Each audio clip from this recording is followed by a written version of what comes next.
Assalamualaikum warahmatullahi wabarakatuh.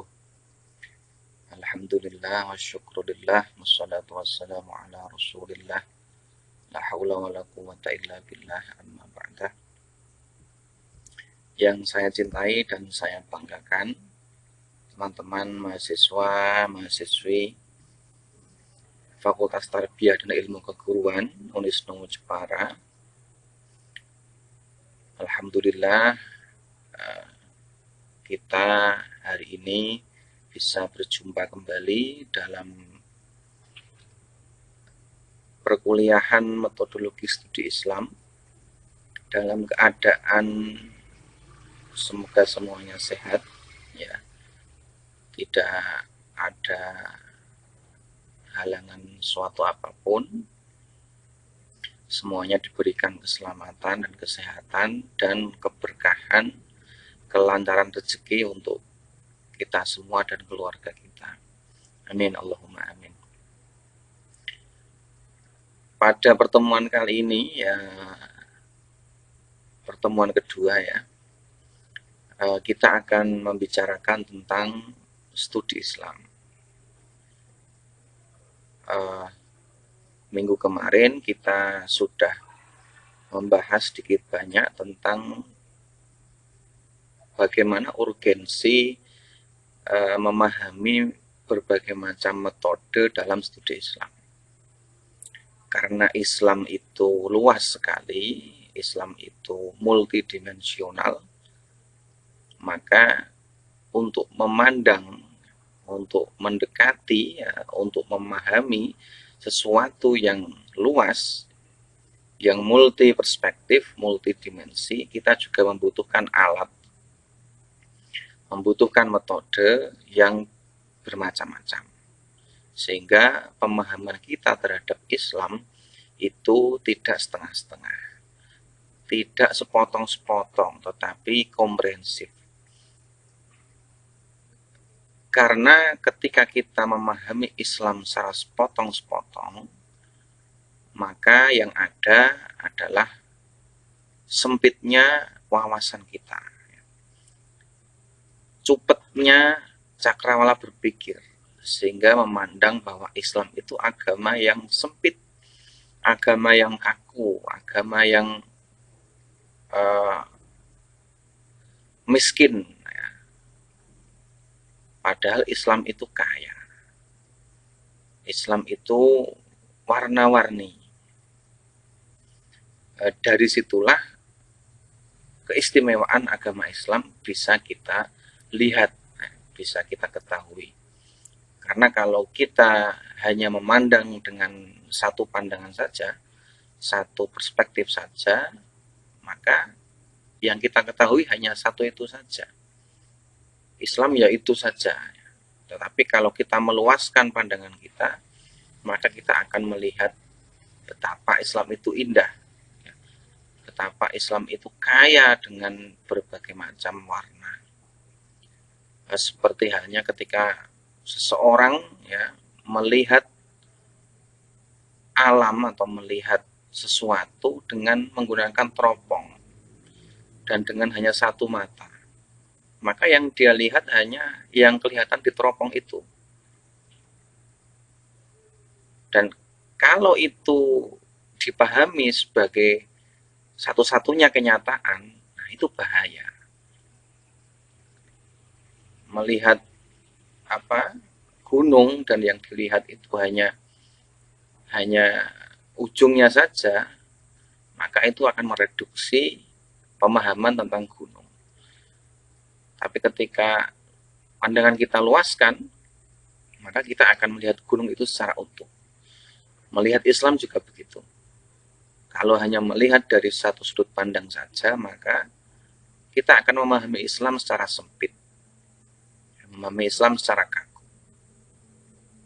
Oleh karena itu, disinilah pentingnya kita memahami Islam dengan berbagai macam sudut pandang. Nah, pertemuan kali ini kita akan membahas, ya, mengupas tentang studi Islam, ya, konsep dasar studi Islam. Bagaimana studi Islam itu dan apa ruang lingkupnya, tujuannya, dan lain sebagainya. Namun sebelum itu, ini masih terkait dengan metodologi. Saya ingin bercerita sedikit.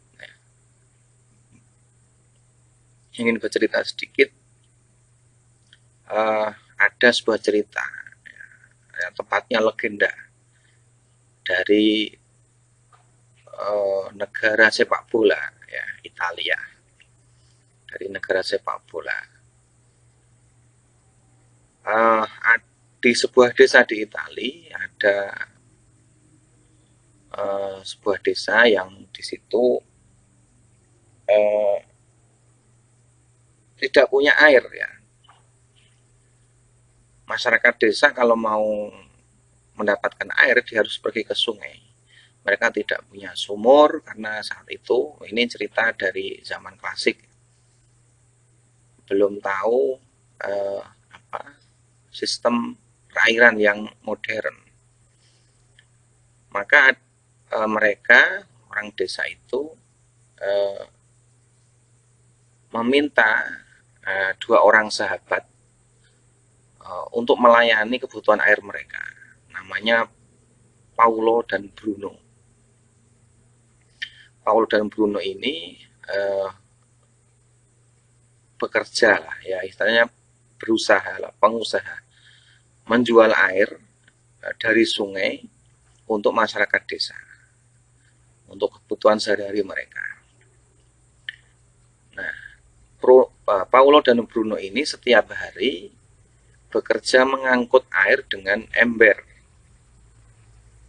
dari sungai yang jauhnya ya puluhan kilo, mengangkut air dengan ember untuk dibagikan kepada masyarakat desa, dihantarkan satu persatu ke rumah masyarakat desa. Nah, si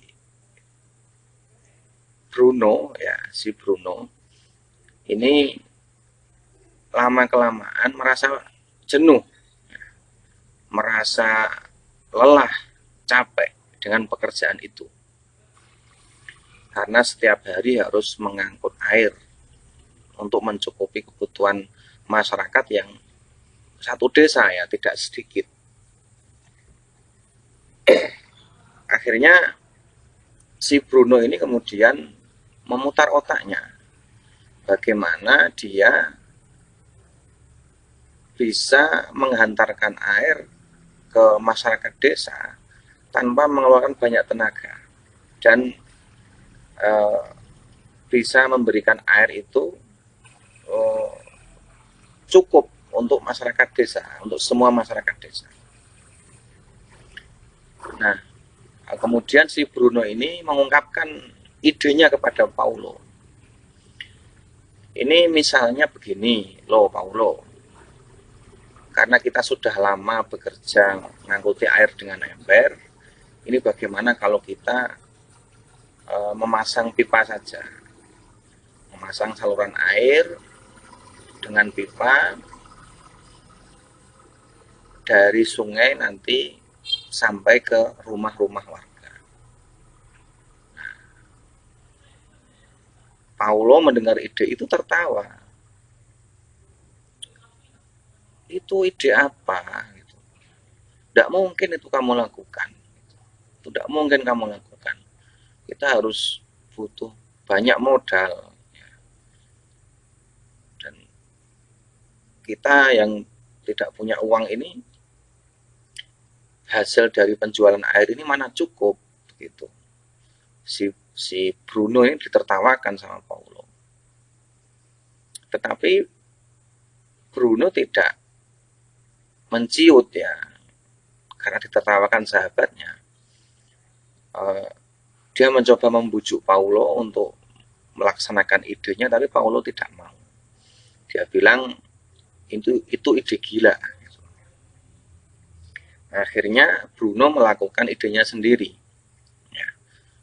Di pagi hari dia masih tetap bekerja ngangkuti air bersama dengan Paulo. Nah, hasil dari ngangkut air itu ditabung untuk membeli pipa dan dipasang sendiri di malam hari.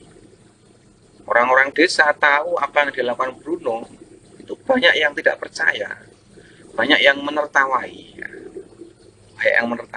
kamu itu ngapain, bikin gitu-gitu segala. Tetapi Bruno tidak patah arang. 1 minggu, 2 minggu, tidak selesai juga itu pemasangan pipa. Sampai akhirnya sampai 1 tahun pemasangan pipa itu selesai. Dan dia sembari masih mengangkut air dengan ember. Nah, akhirnya ketika saluran airnya itu selesai, si Bruno berhasil mengalirkan air ke semua rumah warga. Dan ketika itu Bruno kemudian berhenti mengangkut air. Dia tinggal duduk di rumah, tinggal putar keran, airnya mengalir. Sementara si Paulo dengan keadaan yang semakin termakan usia, dia masih saja mengangkut air. Akhirnya suatu ketika si Paulo ini sudah tidak kuat lagi fisiknya, dan dia pun tidak produktif lagi untuk bekerja. Sementara si Bruno di masa tuanya mampu menikmati hasil kerja kerasnya yang menemukan cara untuk mengalirkan air itu ke rumah-rumah warga. Nah, kisah ini banyak dikutip di buku-buku motivasi bisnis. Ya, salah satunya adalah bukunya Robert T. Kiyosaki. Ini bisa diambil pelajaran bagaimana pentingnya sebuah metode. Bahwa metode itu nanti akan menentukan hasil. Ya. Jika metode yang kita gunakan itu efektif, ya, efisien, tepat, ya, maka hasilnya juga akan maksimal. Sebagaimana yang dilakukan oleh Bruno itu, dia berhasil menemukan sebuah cara yang efektif untuk mengalirkan air. Tetapi si Paulo ini pikirannya tidak sampai ke sana, sehingga dia masih menggunakan metode konvensional dengan cara mengangkut air dengan ember. Nah, ini yang sering dikatakan orang bahwa metode itu lebih penting daripada tujuannya. Ya. Terkadang metode untuk menggapai sesuatu itu justru sifatnya lebih krusial, ya, daripada tujuan itu sendiri. Karena ketika kita fokus ke tujuannya dan melupakan metodenya, justru nanti kita akan kehilangan tujuan itu. Tetapi kalau kita mementingkan metodenya, dijalankan dengan baik, dilakukan dengan serius, maka toh akhirnya juga akan sampai kepada tujuan itu. Nah, ini ilustrasinya. Bagaimana si Paulo yang mengangkut air dengan ember dan si Bruno yang akhirnya menikmati kerja kerasnya dengan membuat saluran air melalui pipa. Nah, ini sebagai pengantar saja.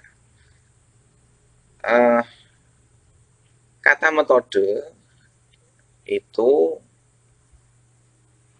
semakna dengan kata cara, ya, atau dalam bahasa Inggrisnya way, atau dalam bahasa Arab disebut dengan thoriqah, atau kaifiyah, atau minhaj, atau wasilah. Metode itu adalah cara yang digunakan untuk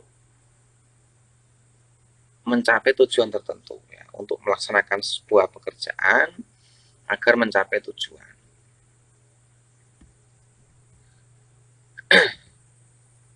Nah, ada pepatah Arab yang mengatakan at-thariqah ahammu minal maddah. Ya, dalam konteks pendidikan, ya, metode itu jauh lebih penting daripada materi. Sudah sering saya sampaikan dalam perkuliahan, seseorang yang kaya dengan ilmu pengetahuan tetapi tidak mampu memilih metode yang tepat untuk menyampaikan pengetahuan itu, maka dia akan kalah dengan orang yang sebenarnya tidak begitu pinter, tapi dia metode yang digunakan itu tepat. Nah, disitulah nanti yang akan menentukan hasilnya. Karena bagaimanapun juga untuk mencapai tujuan itu kita membutuhkan sebuah cara. Sebuah cara, dan cara itu harus sesuai dengan tujuan yang kita targetkan. Ketika cara itu tidak tepat, ya jangan berharap tujuan itu akan sampai. Ya, kalaupun sampai, pasti prosesnya lama. Ya. Maka disitulah pentingnya sebuah metode. Dan kalau kita tarik dalam konteks yang lebih umum, ya proses, ya metode itu bagian dari proses. Proses itu seharusnya yang lebih kita utamakan daripada tujuannya. Kalau kita hanya terfokus pada tujuannya, ya, misalnya kamu punya tujuan untuk lulus kuliah tepat waktu, ya, kamu pikir terus itu, pokoknya aku kudu kuliah lulus tepat waktu. Tapi kamu mengabaikan prosesnya, ya, karena terlalu fokus dengan tujuan itu, mbok pikir banter, kamu lupa cara kuliah yang serius. Ya. Kamu lupa cara bagaimana menjalani perkuliahan itu dengan sebaik-baiknya. Ya, itu tidak akan sampai. Kalaupun sampai itu lama. Maka yang baik itu adalah kita serius dalam menjalani proses itu. Tanpa kita resah dengan tujuannya, toh nanti kalau proses itu kita jalani dengan serius, kita akan sampai kepada tujuan itu. Ya.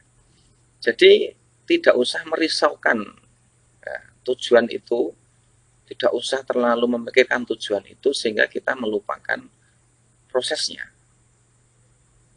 Ya. Jalani saja prosesnya dengan baik, dengan serius.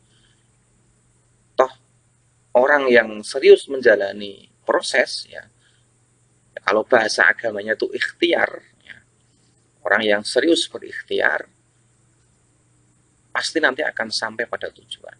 Dan Tuhan, ya Allah, itu tidak akan mengkhianati orang yang berproses.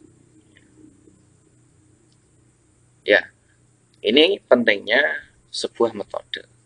Nah, jadi kalau kita sandingkan kata metode itu dengan kata logos, maka menjadi metodologi, yang artinya adalah ilmu yang mempelajari tentang berbagai metode.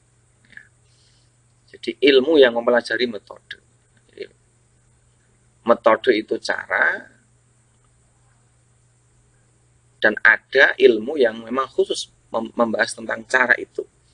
Bagaimana cara yang baik, ya, bagaimana memilih cara yang tepat, lalu apa saja caranya agar bisa sampai pada tujuan itu. Nah, itu namanya ilmu tentang metode.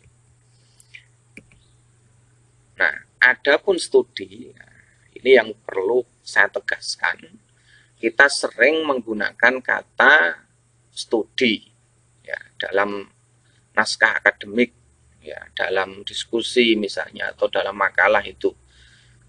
Kita sering menggunakan kata studi, kemudian ada kajian, ada telaah, ada penelitian. itu sering digunakan secara tumpang tindih. Ya. Memang tidak ada batasan yang jelas sebenarnya, karena setiap orang, setiap ahli itu berbeda-beda. Memaknai makna kajian, makna penelitian itu mereka berbeda-beda. Ada yang menganggap studi, kajian, penelitian itu sama. Jadi penggunaannya bisa digunakan di mana saja. Misalnya kajian kualitatif, ya, atau kajian deskriptif, ya, kajian sosiologis. Untuk mengatakan itu sebagai penelitian. Ada yang mengatakan penelitian sosiologis untuk mengatakan bahwa itu adalah kajian. Dan itu banyak terjadi. Ya. Ada yang memang punya anggapan bahwa semua kata itu sama. Tapi saya mengutip dari seorang guru besar di UGM, namanya Suwardi Indraswara. Dia membedakan antara kajian dan penelitian dan studi. Studi itu cakupannya umum, sementara kajian itu identik dengan pendalaman, ya, atau penyelidikan secara tidak langsung. Artinya kajian itu dilakukan, ya, dengan mengambil sumber-sumber yang tidak langsung atau sumber dari tangan kedua. Satu contoh misalnya kalian mengkaji tentang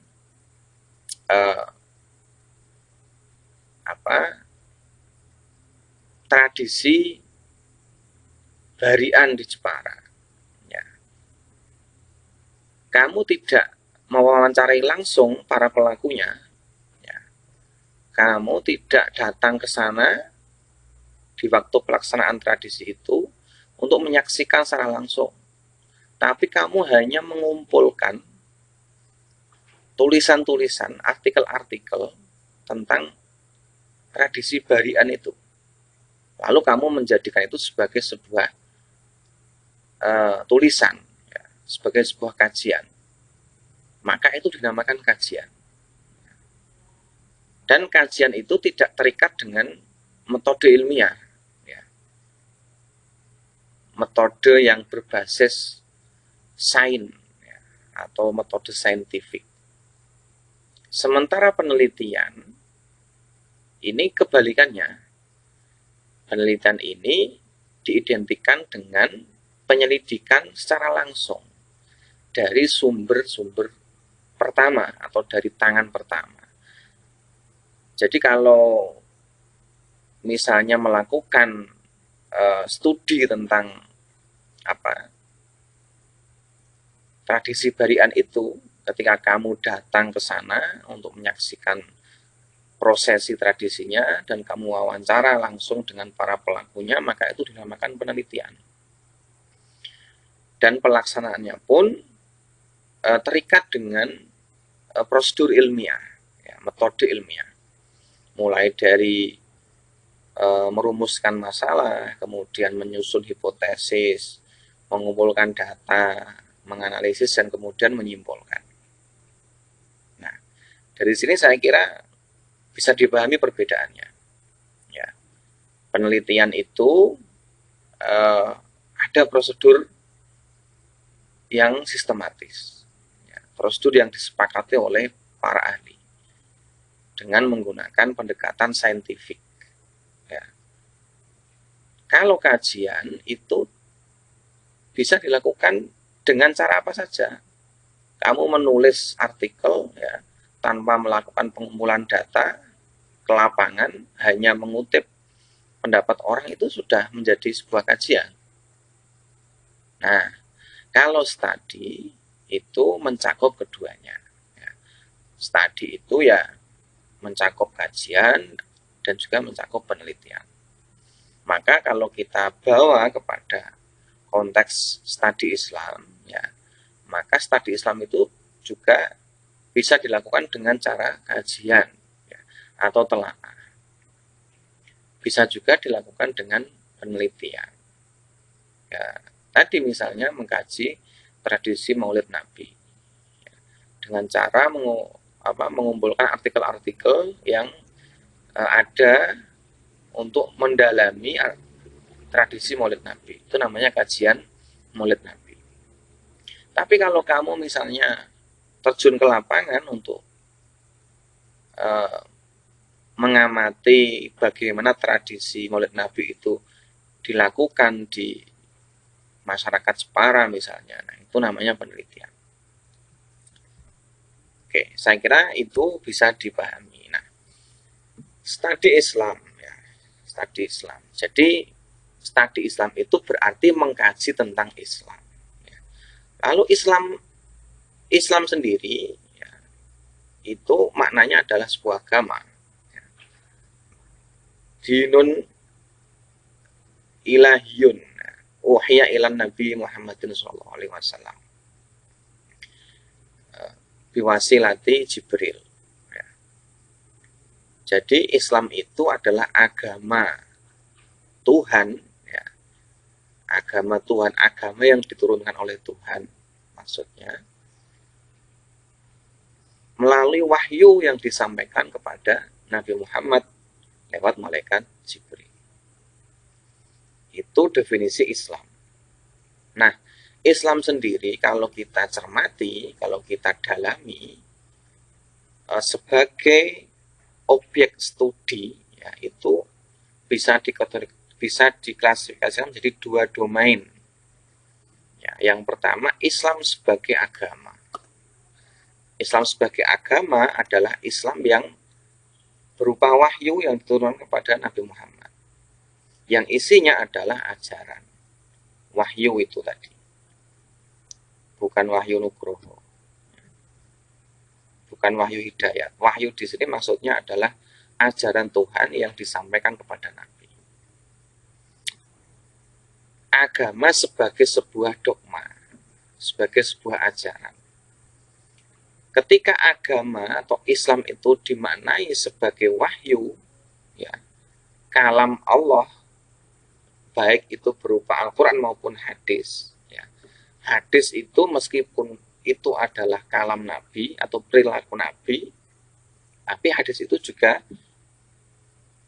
muaranya dari Allah Subhanahu wa Ta'ala. Karena in huwa illa wahyun yuha. Bahwa Rasulullah itu tidak melakukan apapun, tidak berperilaku apapun kecuali itu wahyun yuha. Kecuali itu adalah wahyu yang diwahyukan kepada beliau. Jadi makna agama yang berupa wahyu, ya, Al-Quran dan hadis, maksudnya isi Al-Quran dan hadis, itu yang berisi nilai-nilai dasar ajaran Islam itu sifatnya absolut. Ya. Jadi agama dengan makna bahwa atau dengan perspektif dia itu wahyu, ya, dari Allah, maka sifatnya adalah absolut. Absolut itu mutlak. Kebenarannya tidak perlu diragukan lagi. Dan wahyu itu tidak pernah berubah. Al-Quran dan hadis selamanya akan seperti itu. Tidak ada yang berubah.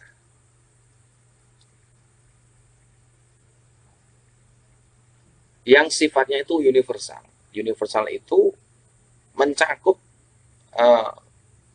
semua aspek, ya, secara luas. Jadi di mana-mana itu sama. Di Mekah tempat turunnya, di Madinah, atau di Indonesia, atau di Eropa, Al-Quran juga begitu. Hadis juga begitu. Tidak pernah berubah. Ini yang dimaksud dengan universal. Tidak terikat dengan lokalitas, tidak terikat dengan ruang ataupun waktu. Selamanya Quran akan seperti itu. Nah, dari sisi ini, agama sebagai wahyu, sebagai ajaran Islam ini tidak terikat ruang dan waktu. Nah, tidak berubah dan pasti benarnya. Kebenarannya tidak perlu diragukan lagi. Akan tetapi Islam sebagai ajaran, ya, Islam berupa wahyu, Quran dan hadis itu tidak mungkin bisa diterapkan, tidak mungkin bisa dipraktikkan kecuali dimaknai oleh manusia, kecuali dipahami oleh manusia. Maka Al-Quran atau ajaran Islam yang berupa nilai-nilai dasar itu kemudian dipahami oleh manusia dan kemudian dipraktekkan oleh manusia. Itulah yang disebut sebagai keagamaan. Jadi memandang Islam itu jangan hanya memandang Islam sebagai agama saja. Pandanglah juga Islam sebagai sebuah keagamaan. Artinya apa? Islam sebagai produk pemahaman manusia, produk pemikiran manusia dalam rangka memahami ajaran Islam. Dalam makna ini, dalam konteks ini, Islam sebagai produk pemikiran manusia, maka sifatnya itu relatif. Bisa benar, bisa salah. Tidak ada yang benar mutlak, tidak ada yang salah mutlak. Dan bisa berkembang, karena itu pemikiran manusia. Dan sifatnya tidak universal. Sifatnya tidak universal, tetapi terikat ruang dan waktu, ya, lokal. Ya. Kalau kamu bingung, saya contohkan. Jadi begini, contoh misalnya Allah dalam Al-Quran mengatakan bahwa innahu huwas-sami'ul basir. Ya. Allah itu maha melihat, maha mendengar dan maha melihat. Dalam Al-Quran, ungkapannya hanya begitu. Dan itu ajaran Islam. Itulah ajaran Islam. Itulah ajaran dasar Islam yang disampaikan oleh Allah. Itu yang kita yakini. Dan diyakini oleh semua umat Islam. Bahwa Allah itu maha mendengar dan maha melihat, itu semua umat Islam itu sepakat. Tidak ada yang membantah itu, karena itu disampaikan secara eksplisit dalam Al-Quran. Tetapi, ya, bagaimana Allah melihat, bagaimana Allah mendengar, tidak disampaikan dalam Al-Quran. Nah, maka kemudian manusia memahami, berpikir, ya, mencoba menggali makna tentang bagaimana Allah melihat, bagaimana Allah mendengar. Maka muncullah ilmu tauhid. Imam Al-Asy'ari, ya, kita Ahlus Sunnah wal Jamaah, itu memaknai ayat itu atau memaknai sifat Allah, bahwa Allah itu melihat dan mendengar, itu kalau kita dulu diajarkan Aqidatul Awam, bahwa Allah itu mendengar suara itu sampai sekecil-kecilnya. Ya. Tuhan atau Allah tidak hanya mendengar suara dari makhluk hidup, bahkan makhluk mati, ya, tembok, batu, itu Allah bisa mendengar suaranya. Sama dengan melihat, ya, Allah melihat tidak menggunakan mata. Allah bisa melihat apa saja. Karena Allah yang membuat makhluknya, maka dimanapun makhluk itu Allah pasti tahu. Nah, berbeda dengan orang Mu'tazilah. Orang Mu'tazilah memahami sifat Allah itu tidak begitu. Orang Mu'tazilah memahami Sami'un Basir itu seperti manusia. Allah hanya mampu mendengarkan suara dari makhluk yang mengeluarkan suara. Adapun suaranya tembok, suaranya batu, itu Allah tidak mau mendengar. Sama dengan melihat juga begitu. Allah hanya mampu melihat zahirnya saja. Tidak mampu melihat hal-hal yang kecil.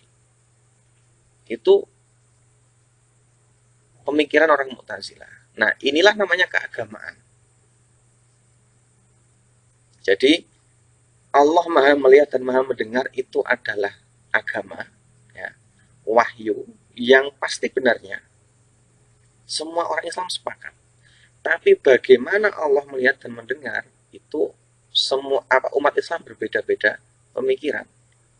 Aswaja memandang Sami'un Basir itu bisa melihat dan mendengar apa saja sampai sandok-doke. Tapi kalau Mu'tazilah itu menganggap tidak begitu. Allah melihat seperti manusia. Nah, itulah keagamaan. Contoh lain misalnya. Ya, contoh lain. Misalnya perintah Allah untuk sholawat kepada Rasul. Ya. Perintah Allah untuk shollu alaihi wasallimu taslima. Ajaran Allah mengajarkan bahwa kita diajarkan untuk membaca sholawat kepada Rasulullah, untuk Rasulullah. Semua umat Islam meyakini itu, perintah itu, ya, meyakini perintah itu. Tetapi ya, dalam praktiknya umat Islam tidak ada yang sama. Ya, bahkan kamu sendiri dengan teman sekelas kamu itu pasti berbeda cara membaca sholawatnya. Ono sing seneng maca sholawat kalau ditaboi ember. Ono sing seneng maca sholawat nganggo rebana. Ono sing wiridane sholawat dan lain sebagainya. Nah, itulah praktik manusia dalam menjalankan ajaran agama. Itu bisa berbeda-beda dan bisa berubah. Karena itu adalah produk pemikiran dan perilaku manusia.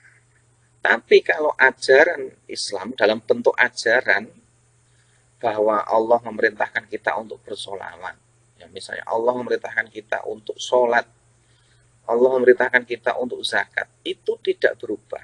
Selamanya begitu. Tapi pemahaman kita terhadap perintah itulah yang berbeda-beda. Dan bisa berubah sewaktu-waktu sesuai dengan kondisi, situasi, atau geografi. Nah, misalnya zakat misalnya. Zakat itu Allah memerintahkan kita untuk zakat. Nabi mengajarkan zakat dengan makanan pokok yang di sana adalah gandum dan kurma. Ketika sampai ke Indonesia, kan tidak mungkin kita zakat dengan gandum dan kurma. Ya, zakat kita adalah beras. Lalu muncul ide untuk zakat profesi, misalnya. Itu belum ada di zaman Rasulullah. Nah, ajaran untuk mengeluarkan zakat itu adalah wahyu. Itu adalah agama. Tapi cara mengeluarkan zakat, ya, cara mengeluarkan zakat itu adalah keagamaan. Rasulullah dulu menyampaikan zakat langsung kepada para fakir miskin. Tapi sekarang nek zakat lewat panitia. Nah, itu namanya keagamaan.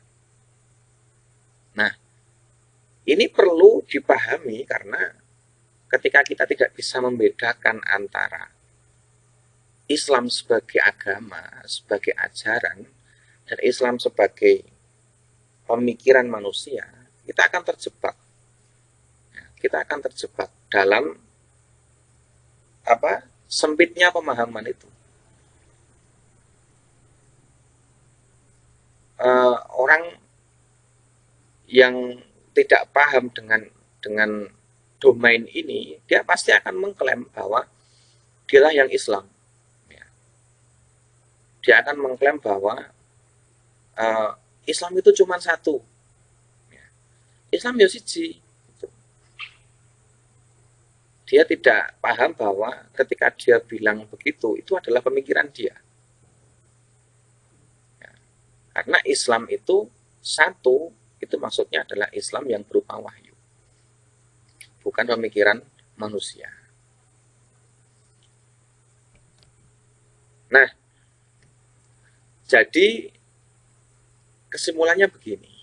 Ya, studi Islam itu adalah usaha ya untuk mendalami, memahami, mengetahui agama Islam dan hal-hal yang berkaitan dengan Islam. Baik itu dari sisi Islam sebagai agama, ya, sebagai wahyu, ataupun dari sisi Islam sebagai keagamaan. Nah, Islam sebagai keagamaan itu nanti akan memunculkan memunculkan berbagai macam disiplin ilmu. Ya. Nah, disinilah letak kekayaan Islam. Maka kalau Islam itu hanya dimaknai sebagai doktrin saja, sebagai agama saja, ya Islam akan statis ya, karena wahyu itu tidak mungkin bertambah. Wahyu sudah berhenti. Ya. Allah tidak lagi menurunkan wahyu. Tetapi kalau Islam sebagai sebuah pemikiran itu dinamis dan akan terus berkembang. Maka kemudian muncul berbagai macam disiplin ilmu dalam Islam. Ya. Muncul ilmu nahwu. Dari Al-Quran muncul ilmu sorof. Ya. Muncul ilmu fikih, ilmu tauhid, tafsir, balaghah, ulumul tafsir, ulumul hadis, ya, kritik hadis, nasih mansuh, misalnya begitu. Belum lagi dari produk budaya yang terinspirasi dari ajaran Islam itu nanti muncul ilmu-ilmu sosiologi, antropologi, kemudian ekonomi dan lain sebagainya. Ya. Nah, inilah yang menjadikan Islam itu dinamis, selalu berkembang. Ya, bukan tidak mungkin nanti suatu ketika akan ditemukan misalnya sains Islam, ya, apalah itu biologi Islam dan lain sebagainya. Nah, istilah studi Islam ya dalam bahasa Arab biasanya disebut dengan istilah dirasa Islamiyah atau Islamic Studies dalam bahasa Inggris. Studi Islam itu kalau itu sebagai sebuah aktivitas untuk mendalami, mengkaji agama Islam, maka dalam konteks itu studi Islam dimaknai sebagai sebuah aktivitas, ya, sebagai sebuah aktivitas. Jadi dalam hal ini studi Islam bisa dimaknai sebagai aktivitas untuk mengkaji atau mendalami Islam, ya, baik sebagai sebuah ajaran ataupun sebagai produk pemikiran atau praktek keberagamaan. Kata studi Islam juga digunakan untuk bidang-bidang ilmu yang berkaitan dengan Islam. Misalnya ilmu fikih, ilmu tauhid, ilmu tarikh misalnya. Itu adalah bagian-bagian atau bidang-bidang dalam studi Islam. Nah, atau bisa juga digunakan sebagai sebagai sebutan untuk lembaga. Misalnya ada istilah prodi ya, prodi studi Islam. Ya, di S1 barangkali belum ada prodi studi Islam. Nanti kalau sudah S2 biasanya ada prodi studi Islam. Nah, itu istilah tentang studi Islam. Nah, apa tujuan mempelajari studi Islam itu ya? Apa tujuan mengkaji Islam atau studi Islam itu? Nah, yang utama adalah dengan kita melakukan kajian terhadap Islam, baik dia sebagai ajaran ataupun sebagai keagamaan, yang jelas dari situ kita nanti akan bisa memetakan mana ajaran-ajaran pokok dalam Islam. Ya tadi ajaran perintah sholat, ya rukun Islam itu ya. Kemudian ajaran-ajaran pokok yang ada dalam Al-Quran itu adalah intisari apa nilai-nilai dasar dalam Islam. Nilai-nilai dasar dalam Islam. Nah, ketika kita sudah melihat nilai-nilai dasarnya, maka nanti kita akan mengetahui mana yang itu bukan nilai dasar. Ya. Sehingga itu masuk dalam kategori apa? Islam sebagai keagamaan. Jadi dengan begitu kita bisa memahami bagaimana Islam itu dimaknai, ya, dipahami dan dipraktikkan oleh manusia. Mengetahui bagaimana ajaran Islam itu mempengaruhi kehidupan manusia. Ya, misalnya begini, studi tentang pengaruh membaca Al-Quran, ya, living Quran dan pengaruhnya terhadap kesehatan mental misalnya. Nah, ini studi tentang bagaimana ajaran Islam itu mempengaruhi kehidupan manusia. Tidak hanya itu, bahkan ajaran Islam ini mampu membentuk sebuah kebudayaan, ya, mampu membentuk sebuah kebudayaan yang dilestarikan oleh manusia. Contohnya apa ya? Contohnya misalnya Maulid Nabi, ya, Maulid Nabi itu menjadi budaya. Ada namanya grebek Maulid, ya. Kemudian tradisi Maulid Nabi di berbagai negara. Nah, itu bagaimana ajaran Islam membentuk sebuah kebudayaan, sebuah tradisi, bahkan sampai peradaban. Contoh lain misalnya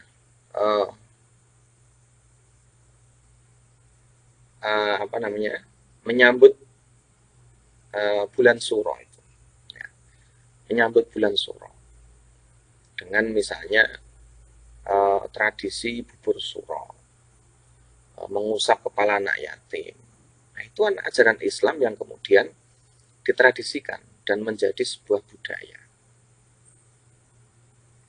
Nah, ini tujuan-tujuan dari studi Islam. Jadi dengan mengkaji Islam secara mendalam, ya, membedakan antara Islam sebagai wahyu dan Islam sebagai pemikiran itu, kita nanti akan mengetahui, ya, bagaimana caranya agar Islam itu terinternalisasikan dalam kehidupan manusia. Jadi kalau kita sudah tahu bagaimana tradisi itu, bagaimana masyarakat berbudaya yang terinspirasi dari ajaran Islam, maka suatu ketika kita ingin mengajarkan Islam itu kepada anak-anak kita, ya, tinggal kita tiru saja bagaimana masyarakat itu mentradisikan. Ya, misalnya begini, di masyarakat kita sudah terbiasa ada tradisi tahlilan atau yasinan, ya, tujuannya untuk mendoakan orang yang sudah meninggal, dan lebih dari itu memasukkan nilai-nilai tauhid ke dalam hati manusia. Nah, masyarakat sudah terbiasa dengan itu. Maka ketika kita ingin membiasakan anak kita ingin memasukkan nilai-nilai tauhid kepada anak kita, ya gampang, kita ajak saja tahlilan dia. Nah, itulah fungsinya. Ketika kita mengetahui bagaimana Islam itu mempengaruhi tradisi, mempengaruhi kehidupan manusia, dan ternyata eh, pengaruh itu sangat kuat, kita tinggal mengadopsi. Bagaimana proses pengaruh itu, proses ajaran Islam itu mempengaruhi kehidupan manusia. Kita adopsi untuk kita lakukan kepada generasi yang akan datang. Ya, maka disitulah fungsi tradisi. Maka kalau orang kemudian buta akan tradisi, abai akan tradisi, itu juga sebenarnya dia mengabaikan pendidikan. Karena justru pendidikan nilai, ya, pendidikan moral itu lebih banyak di masyarakat melalui tradisi. Ya, gampangannya begini, ya, orang yang punya tradisi yasinan malam Jumat misalnya, itu secara tidak langsung ada nilai moral tersendiri dalam dirinya. Orang yang terbiasa yasinan tahlilan malam Jumat, jamiah itu, dia pasti akan malu kalau misalnya kemudian kecelek, ya, lu ngoreng karaoke. Kalaupun dia ke karaoke, dia pasti ngumpet-ngumpet. Karena dia masih punya nilai yang dia pegang dalam dirinya, yaitu nilai-nilai tahlilan itu tadi. Sehingga dia merasa malu kalau misalnya ke karaoke itu ketahuan orang. Ya, paling tidak dengan tahlilan itu, dengan tradisi tahlilan yang dia biasakan itu, dia masih punya malu kalau misalnya pergi ke karaoke. Nah, sementara orang yang tidak terbiasa melakukan tradisi itu, dia kan nggak malu, dia nggak akan malu. Nah, masih mending yang ikut tahlilan karena dia masih punya rasa malu. Contohnya begitu. Jadi tujuan dari studi Islam itu untuk mengetahui bagaimana ajaran Islam yang pokok, ya, nilai-nilai dasarnya, kemudian bagaimana ajaran-ajaran itu dilakukan, dipahami, dipraktekkan, dan bahkan mempengaruhi kehidupan manusia. Nah, adapun ruang lingkup studi Islam, ya, tadi sudah kita sampaikan, Islam sebagai ajaran itu juga menjadi objek kajian dalam studi Islam. Ya. Yang dijadikan objek kajian itu bukan wahyunya, ya, bukan ajarannya. Perintah sholat itu benar tak salah, tidak begitu, ya, bukan begitu. Perintah sholat dalam Al-Quran itu pasti benar, dan tidak ada orang Islam yang meragukan itu.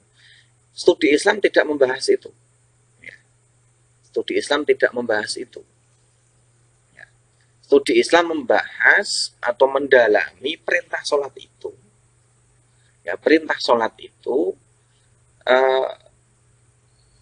yang kemudian bisa dipraktekkan oleh manusia. Jadi dalam hal ini, ajaran Islam yang dikaji dalam studi Islam itu sebenarnya bukan ajaran yang diwahyukan, itu bukan perintah sholatnya yang dikaji, itu bukan perintah maca sholawatnya yang dikaji, itu bukan, tapi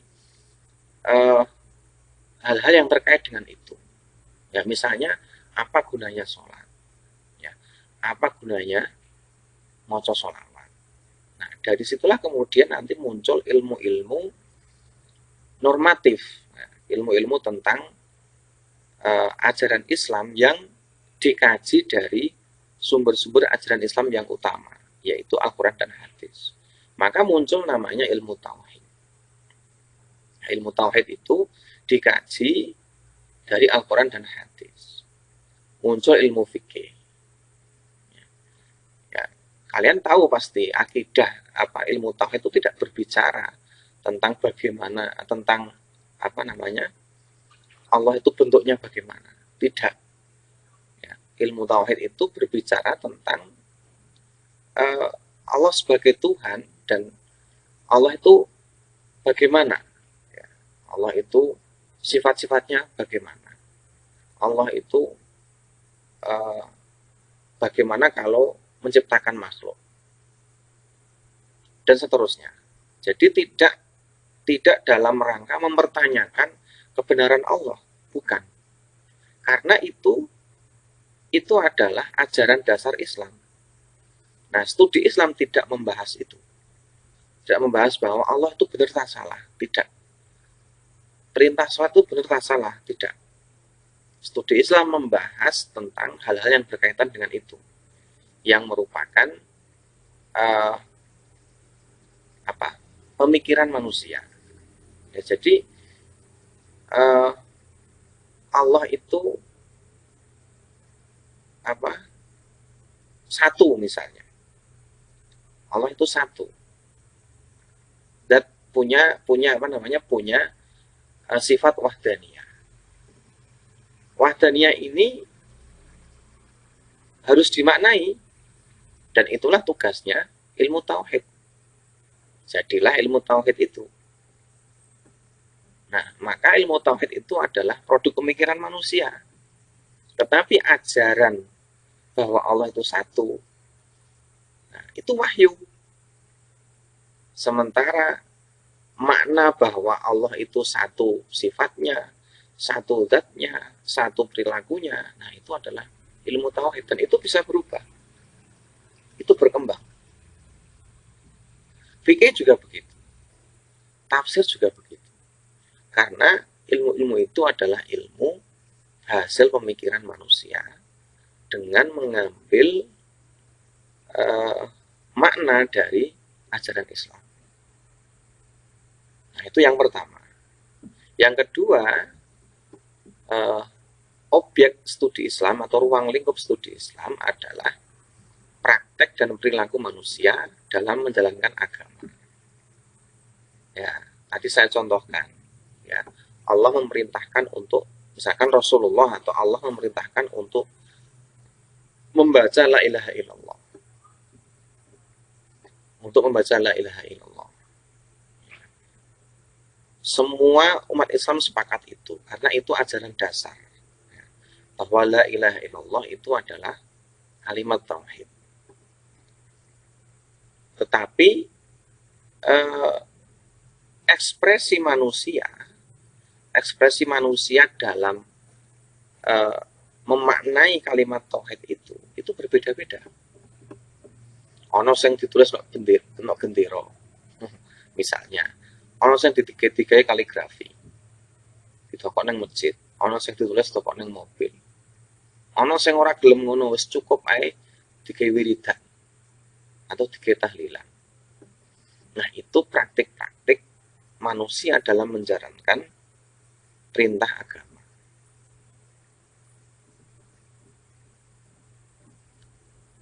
Nah, dari kajian terhadap praktik-praktik itu, kajian dari ekspresi manusia dalam menjalankan agama itu, muncullah misalnya kebudayaan, ya, budaya Islam, ya, sejarah Islam. Islam dari sisi sosial, bahasa, ya, akhlak, sampai ekonomi.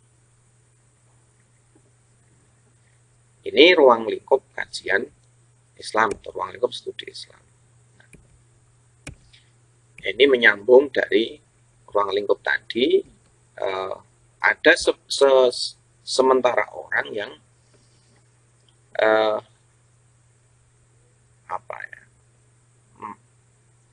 tidak setuju dengan istilah studi Islam itu.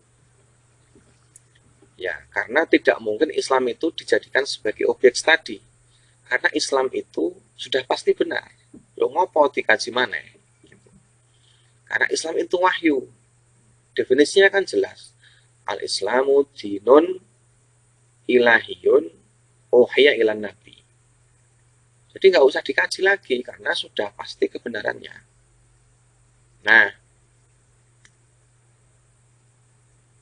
protes seperti itu atau klaim seperti itu salah, karena yang dimaksud studi Islam di sini bukan studi wahyu, bukan. Ya, tetapi studi Islam dalam hal ini adalah studi keagamaan. Mengkaji Islam sebagai sebuah keagamaan, sebagai sebuah praktik, ya, pemahaman, pemikiran, perilaku manusia dalam menjalankan ajaran Islam. Nah, begitu. Jadi yang menjadi domain studi Islam itu bukan Islam sebagai wahyu, kemudian dengan studi Islam itu kita meragukan, mempertanyakan kebenaran ajaran Islam, itu bukan. Tapi studi Islam dalam hal ini yang dimaksud adalah mengkaji tentang pemikiran, pemahaman, praktek dan perilaku manusia dalam menjalankan ajaran Islam. Nah, itu tentang konsep dasar studi Islam. Saya kira untuk pertemuan kali ini saya anggap cukup. Silakan nanti materi ini disimak, diamati, kemudian nanti diresum dan nanti diupload di LMS atau e-learning. Sebagai penutup, memang Islam itu satu, ya, dan Islam itu satu. Dan sekarang bahkan banyak orang yang mengkampanyekan istilah Islam itu satu. Banyak orang yang bilang, terutama di media sosial itu, sering ngomong Islam itu ya siji, Islam itu satu. Tidak ada Islam Nusantara, tidak ada Islam Arab Saudi, tidak ada Islam Malaysia, itu tidak ada. Kalau yang dimaksudkan Islam sebagai agama, sebagai doktrin, ya, sebagai ajaran yang diwahyukan oleh Tuhan, maka ucapan itu betul, ya, bahwa Islam itu memang satu. Tetapi Islam sebagai pemikiran, sebagai ekspresi manusia itu berbeda-beda. Maka muncullah berbagai macam kitab tafsir. Ada tafsir yang coraknya itu tafsir fikhi, ya, tafsir yang di situ membahas hukum-hukum fikih. Ya. Ada tafsir namanya tafsir sufi, misalnya, tafsir yang cenderung lebih bersifat tasawuf. Pendapat tentang satu ayat dan ayat lain pun berbeda. Karena apa? Karena ajaran Islam tidak mungkin bisa dipahami manusia kalau dia tidak dikaji. Dan itulah yang menyebabkan Islam itu berbeda-beda. Ayatnya itu satu, tapi pemaknaannya itu bisa berbeda-beda. Fikih misalnya. Ayatnya yang dikaji oleh para ulama mazhab itu satu. Misalnya ayat tentang wudhu. Apa? Ya ayyuhalladzina amanu idza qumtum ila sholati faghsilu wujuhakum wa aydiyakum wamsahu bi ru'usikum wa arjulakum. Ayatnya satu itu, tapi 4 mazhab itu berbeda semua. Ya karena ayat itu telah melalui proses pengkajian, melalui proses pemikiran yang akhirnya melahirkan sebuah makna yang menjadi hukum Islam atau menjadi pendapat dari imam mazhab masing-masing.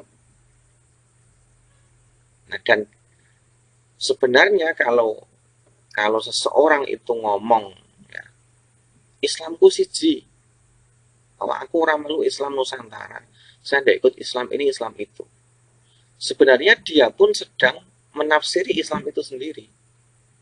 Dia pun sebenarnya sedang mengikuti satu madhab sendiri. Karena agama, ajaran Islam itu tidak mungkin bisa dilakukan, ya, dipraktikkan kecuali dia dipahami dulu. Dan ketika dia dipahami, maka dia akan bersentuhan dengan akal manusia.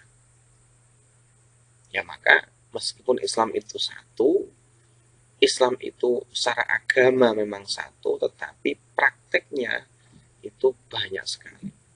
Prakteknya itu berbeda-beda. Sayyidina Ali pernah mengatakan, Al-Quran itu tidak lebih, ya, dari tulisan yang berada di antara dua suhuf, ya, dua mushaf, ya, dua cover. Al-Quran tidak akan mampu berbicara kecuali Al-Quran itu dibaca, dipahami, dan dipraktekkan oleh manusia. Itu kata Sayyidina Ali. Nah, dari pembacaan terhadap Al-Quran itu, pemaknaan terhadap Al-Quran itu, muncullah berbagai pendapat yang berbeda-beda. Dan dari situlah kemudian muncul berbagai ciri khas, berbagai keunikan, ya, berbagai tradisi, berbagai kebudayaan dalam Islam. Dan dari situlah Islam menjadi sangat dinamis dan kaya dengan berbagai warna-warni dan corak pemikiran. Nah, maka ketika ada orang kemudian membatasi Islam hanya satu, ya, nah, yang dimaksud adalah satu pemikiran, ya, satu corak, ya, maka dia sebenarnya telah mengebiri ajaran Islam itu sendiri. Karena dengan membatasi itu, dia berarti telah meragukan bahwa Islam itu adalah agama universal yang bisa diterima di segala ruang dan waktu. Saya kira itu untuk perkuliahan hari ini.